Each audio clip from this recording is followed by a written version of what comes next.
అప్పుల బాధలు వెంటాడుతున్నాయా? అయితే 6 JVR వారి జాతిరత్నాలు ధరించండి. హాయ్ హలో నమస్తే వెల్కమ్ టు అవర్ ఛానల్. నేను మీ చార్మి. బీరంగూడలో జరిగిన ఇన్సిడెంట్ అయితే మనందరికీ తెలుసు. బీరంగూడ ఏరియాలో శ్రవణ్ అనే అబ్బాయిని శ్రీజ వాళ్ళ పేరెంట్స్ అయితే చంపడం జరిగింది. అది కూడా ఇంటికి పిలిచి చంపారు అని ఒకటి వినిపిస్తుంది. అదే కాకుండా ఇటు శ్రీజని కొడుతున్న సమయంలో ఆయన్నే వచ్చి అలా ఇట్లా కొన్ని కొన్ని కథనాలు అయితే వినిపిస్తున్నాయి. కానీ ఇందులో ఇప్పుడు ఒక పెద్ద బ్రేకింగ్ అయితే బయటకు వచ్చిందనమాట. అది కూడా శ్రీజ వాళ్ళ పేరెంట్స్ దగ్గర నుంచి. ఒక్కసారి ఈ ఆడియో వినే ప్రయత్నం చేయండి. అంటే కలుద్దామని ఇట్లా నార్మల్ గా నాకు చెప్పిండు, అది నాతో షేర్ చేసుకున్నాడు. ఏమంటే వాళ్ళ ఇంట్లో వాళ్ళ మమ్మీ ప్రస్తుతం ఉంటుంది, వాళ్ళ హస్బెండ్ తో కాదు, పెళ్లి చేసుకున్న ఆయనతో కాదు, ఒక 6-7 years నుంచి వేరే ఎవరో ఒక ఆయన తోడు రిలేషన్ లో ఉండి ఇద్దరు కలిసి ఉంటున్నారు. ఆ ఎవరితో అయితే ఉంటున్నాడో ఆ వ్యక్తి ఈమెతోటి మిస్బిహేవ్ చేస్తాడు. అది సో మెయిన్ పాయింట్ అదనమాట. శ్రీజ ఇప్పటికీ 3 సార్లు ఇంట్లో నుంచి బయటకు వచ్చిందంట. ఈ అబ్బాయితోని శ్రవణ్ నేను నీతోనే ఉంటా అని చెప్పి 3 సార్లు బయటకు వచ్చిందట. అప్పటికి శ్రవణ్ వాళ్ళ ఫ్రెండ్స్, ఇంకో విషయం ఏంటంటే శ్రవణ్కి పేరెంట్స్ లేకపోవడంతో ఆయన ఫ్రెండ్స్ని ఇంకా ఓన్ బ్రదర్స్, ఓన్ ఇంకా తమ్ముళ్ళు అందరూ అన్నట్టుగా చాలా ప్రేమగా ఉండేవాడట మనిషి. అయితే ఆయన అరే నేను ఇలా అమ్మాయి వచ్చేస్తా అంటుందిరా అని చెప్తే, వద్దురా నీకు జాబ్ లేదు, కొన్ని రోజులు అయినాక చూద్దామన్నట్టుగా కూడా మాట్లాడేట.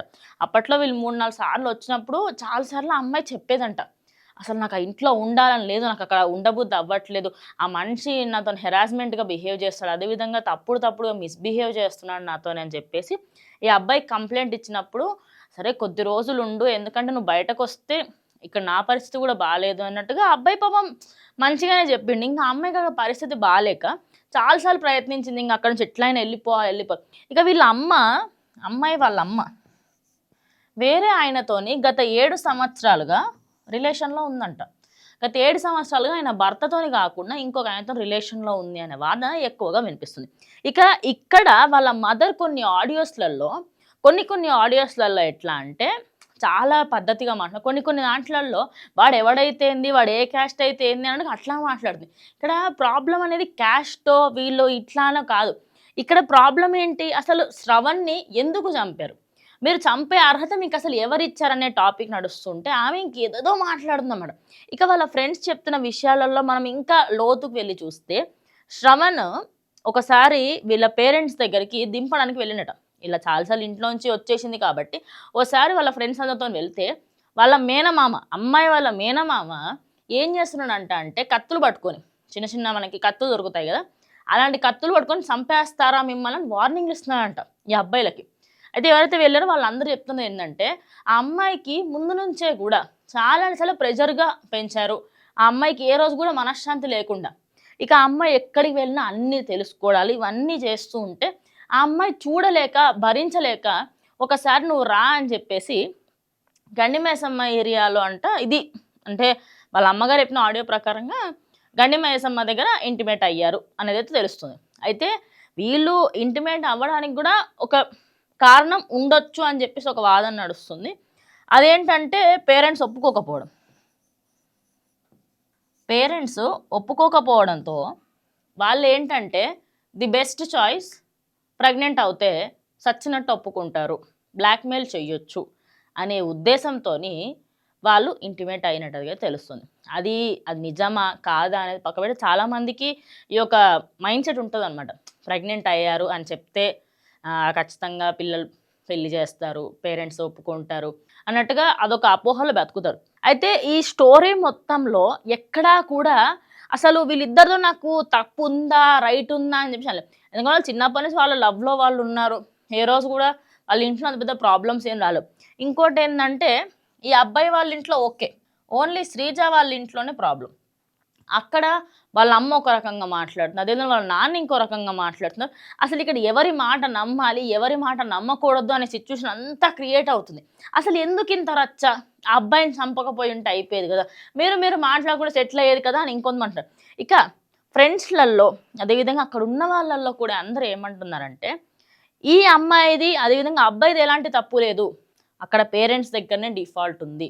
ఇంకోటి, ఈ చంపిపించిన వాళ్ళల్లో అమ్మ ఒకటి, తమ్ముడు,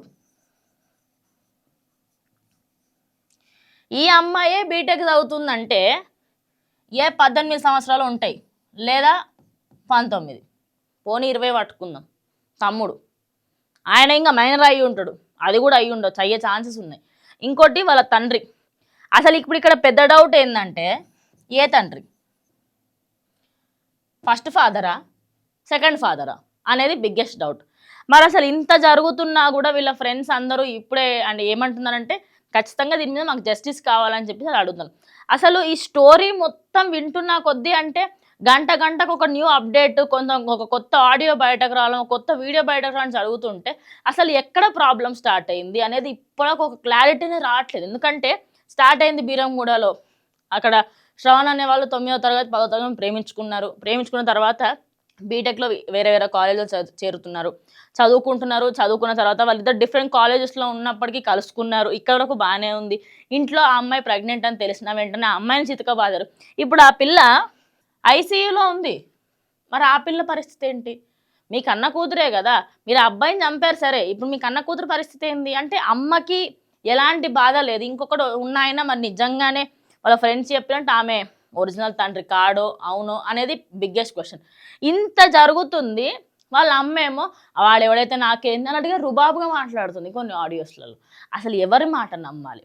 ఇక్కడ అబ్బాయికి పేరెంట్స్ లేవు. వాళ్ళ పెద్దమ్మ ఏమైనా ఉంటే చెప్పరా, ఏమైనా ఉంటే చెప్పరా అని ప్రతిరోజు అడిగేదట.